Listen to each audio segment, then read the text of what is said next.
E se eu te dissesse que existe um elemento capaz de manter a unidade de uma igreja, mesmo quando o seu número inicial de quase 120 se multiplica para milhares? Estamos falando do amor manifestado na comunhão cristã, a força que une corações e almas numa só direção.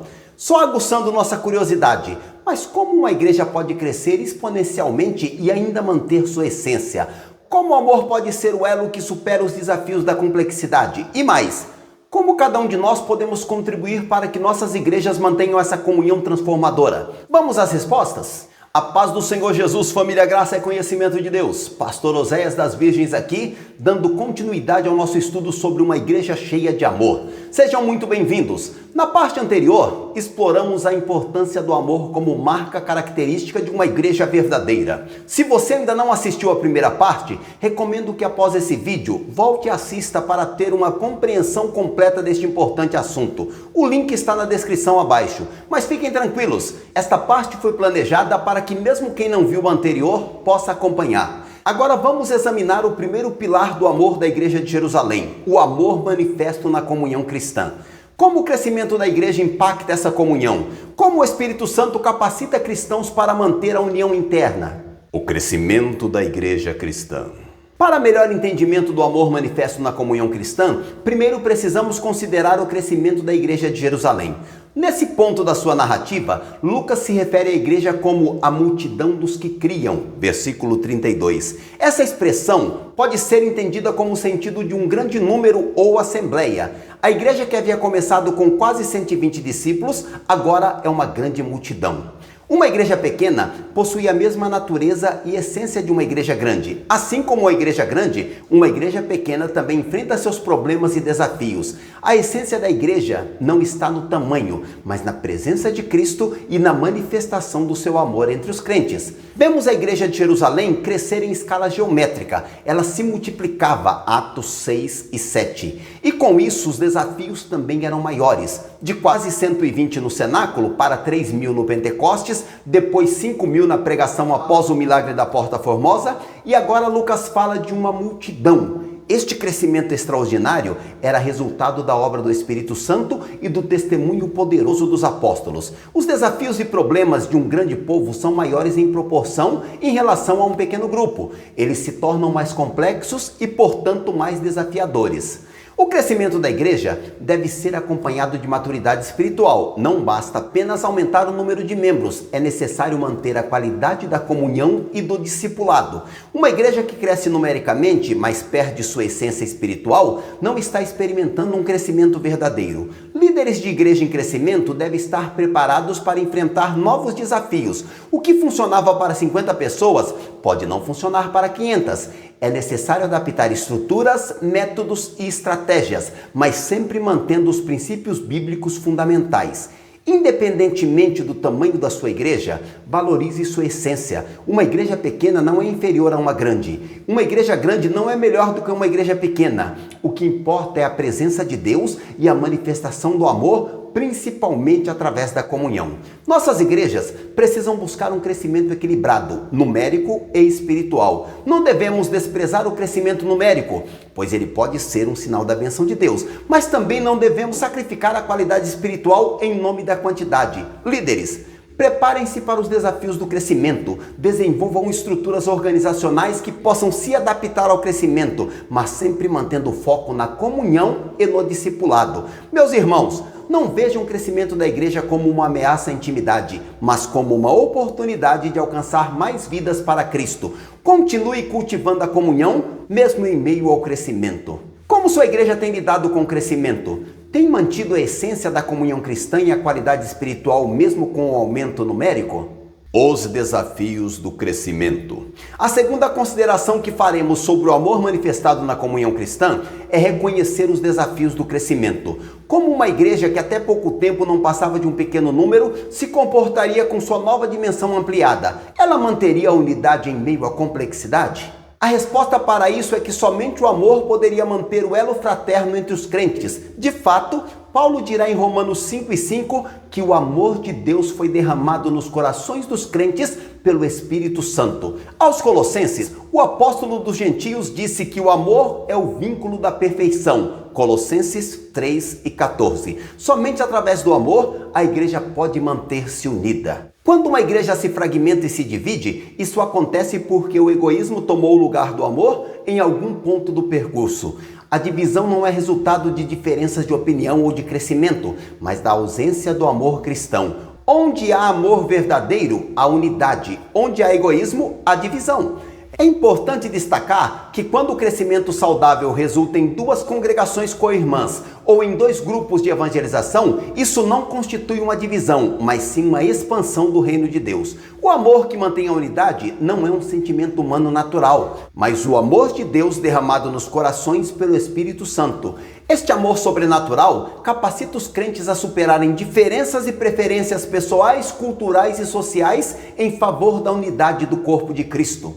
Com o crescimento, a Igreja de Jerusalém passou a incluir pessoas de diferentes origens sociais e culturais. Havia judeus da Palestina e da diáspora, pessoas ricas e pessoas pobres, pessoas cultas e pessoas indoutas. Manter a unidade em meio a essa diversidade era um desafio real. O crescimento trouxe complexidade administrativa. Como distribuir recursos? Como atender necessidades de todos? Como manter a qualidade do ensino e do discipulado? Esses desafios exigiam sabedoria, capacitação espiritual e organização. Como manter a intimidade e a comunhão pessoal em meio a uma multidão? Como garantir que ninguém se sentisse perdido ou negligenciado? Estes eram desafios reais que a igreja precisava enfrentar. Em meio aos desafios do crescimento, o amor deve ser sempre a prioridade. Estruturas, métodos e estratégias são importantes? Sim. Mas o amor é fundamental. Uma igreja bem organizada, mas sem amor, não é uma igreja genuinamente bíblica. Líderes e membros devem estar vigilantes contra o egoísmo, pois o egoísmo pode se manifestar de várias formas: busca por posição, proteção de interesses pessoais, formação de grupos exclusivos, as famosas panelinhas. Onde há egoísmo, a unidade está ameaçada. A unidade não acontece automaticamente, ela deve ser cultivada intencionalmente. Isso requer esforço, dedicação e, acima de tudo, a operação do Espírito Santo no coração dos crentes. Nossas igrejas precisam priorizar o amor em meio aos desafios do crescimento. Não permitam que a busca por eficiência organizacional ou crescimento numérico comprometa a qualidade dos relacionamentos e da comunhão entre os crentes. Líderes, sejam vigilantes contra o egoísmo em suas próprias vidas e na vida do rebanho que você lidera. Promovam atividades e práticas que fortaleçam a unidade e a comunhão entre os membros e também traga a orientação da palavra de Deus para que haja um crescimento espiritual em unidade da sua igreja. Meus irmãos, sejam agentes da unidade na sua igreja, resistam à tentação do egoísmo e busquem sempre o bem comum. Lembre-se de que vocês são parte de um corpo e a saúde do corpo depende da saúde de cada membro.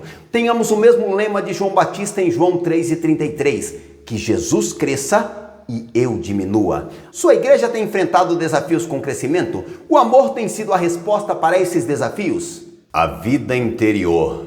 A terceira consideração sobre o amor manifestado na comunhão cristã é a vida interior da igreja. A expressão "era um o coração e a alma", em Atos 4:32, mostra a igreja em sua essência, revelando uma união interna. Esta expressão indica uma unidade profunda que vai além das aparências externas. Não se trata apenas de concordância intelectual ou cooperação prática, mas de uma união espiritual genuína. Não é fácil fazer uma distinção precisa entre coração e alma nesse contexto, mas biblicamente a alma é a sede das emoções, vontades e desejos do ser humano, cuja função é relacionar-se com o mundo ao nosso redor, expressando nossa personalidade. Enquanto o coração é o centro do ser humano, onde residem os pensamentos, intenções, motivações e decisões, cuja principal função é relacionar-se diretamente com Deus, pois é o local onde ele sonda e transforma. Concluímos apenas que a expressão indica uma atitude unânime de pensamento e afeto, de vontade e de submissão a Deus. O Espírito Santo capacitou poderosamente os cristãos para cumprir a missão fora da igreja, conforme Atos 1:8, para a tarefa de evangelismo, conforme Atos 4, 31, 33, também o 8, 6 e 7, mantendo os crentes unidos internamente. A mesma virtude que os capacitava para testemunho externo, também os unia internamente. É importante notar que a união interna não era um fim em si mesma, mas estava relacionada à missão externa. Uma igreja unida internamente é mais eficaz na missão externa, e uma igreja engajada na missão tende a se manter mais unida internamente. A união de coração e alma implica em transparência nos relacionamentos. Não havia máscaras ou fingimento, mas autenticidade e sinceridade. Os crentes se conheciam verdadeiramente e se amavam genuinamente. A vida interior se manifestava em solidariedade prática. Ninguém dizia que coisa alguma do que possuía era sua própria, mas todas as coisas lhes eram comum. Atos 4 e 32. Esta não era uma imposição externa, mas uma exposição natural do amor interno. Quando o coração e a alma estão unidos, as prioridades se alinham. Os crentes da igreja de Jerusalém tinham as mesmas prioridades: adoração, comunhão, ensino dos apóstolos, oração e evangelização. Esta unidade de propósito fortalece a comunhão. Em contraste com a profundidade da comunhão na igreja de Jerusalém, muitos relacionamentos hoje são superficiais. As redes sociais criaram a ilusão da conexão, mas muitas vezes falta a verdadeira intimidade e comunhão. A cultura individualista de hoje é oposta à vida comunitária da igreja de Jerusalém. Muitos cristãos hoje vivem como ilhas, sem verdadeira conexão com o corpo de Cristo. Esta mentalidade precisa ser transformada pelo amor de Deus. A igreja hoje precisa recuperar a autenticidade nos relacionamentos fraternos. Precisamos incentivar e construir relacionamentos onde as pessoas se sintam livres para ser genuínas, compartilhar suas lutas, receber apoio e oração. Nossas igrejas precisam cultivar a vida interior. Não basta ter atividade, programas, congressos, eventos, encontros. É necessário criar oportunidades para relacionamentos profundos e comunhão genuína. Líderes, sejam modelos de transparência e autenticidade. Criem ambientes seguros onde pessoas possam compartilhar suas vidas e receber cuidado pastoral. Meus irmãos, invistam em relacionamentos profundos na igreja. Não se contentem com cumprimentos superficiais. Busquem conhecer e ser conhecidos pelos seus irmãos na fé. Como está a vida interior de sua igreja? Há verdadeira união de coração e alma ou apenas cooperação externa? Quando foi a última vez que você se ofereceu espontaneamente para orar por alguém, disposto a ouvir as necessidades do seu irmão? Ao explorarmos o primeiro pilar do amor da igreja de Jerusalém, o amor manifestado na comunhão cristã, descobrimos 3 verdades fundamentais. Relembrando, o crescimento da igreja cristã. A igreja cresceu de quase 120 para uma multidão, mas manteve sua essência. O tamanho não determina a qualidade da comunhão. O amor de Deus é que faz toda a diferença. Os desafios do crescimento. O crescimento trouxe complexidade, mas o amor foi a resposta. Onde há amor verdadeiro, há unidade. Onde há egoísmo, há divisão. A vida interior. A unidade de coração e alma era a marca da igreja de Jerusalém. Esta união interna, operada pelo Espírito Santo, capacitava tanto para a missão externa quanto para a comunhão interna. Uma igreja cheia de amor é uma igreja que valoriza a comunhão cristã. Ela reconhece que o crescimento traz desafios, mas responde com amor. Ela cultiva a vida interior, promovendo relacionamentos profundos e autênticos. Que possamos ser uma igreja assim, unida em coração e alma e fortalecida pelo amor de Deus. Como sua igreja pode crescer na manifestação do amor na comunhão cristã? Que passos práticos você pode dar para fortalecer a vida interior da sua congregação? Na próxima etapa do nosso estudo, vamos examinar o segundo pilar do amor da igreja de Jerusalém, o amor na manifestação da graça. Vamos descobrir como a graça de Deus é a fonte do amor cristão e como ela se manifesta na vida da igreja. Se você ainda não é inscrito no canal, este é o momento perfeito para se juntar à nossa comunidade de estudos bíblicos. Clique no botão de inscrição agora mesmo e ative o sininho para ser notificado quando a próxima parte desse estudo estiver disponível. Responda nos comentários: qual das 3 considerações sobre o amor manifestado na comunhão cristã mais impactou sua vida? Com sua contribuição, essa comunidade de estudos bíblicos se torna cada vez melhor. Um pedido, por favor, compartilhe esse vídeo com todas as pessoas que você sabe precisarem conhecer como o amor é manifestado na comunhão cristã. Na terceira parte desse estudo, vamos descobrir como a graça de Deus é a fonte do amor verdadeiro na igreja. Estudaremos como o Espírito se manifesta na igreja através da graça, como o favor imerecido de Deus gera gratidão e generosidade, como uma igreja dinâmica reflete a abundante graça de Deus. Esta não será apenas mais uma porção do nosso estudo, será um encontro com a graça transformadora manifesta no amor de Deus. Deus em Cristo vos abençoe.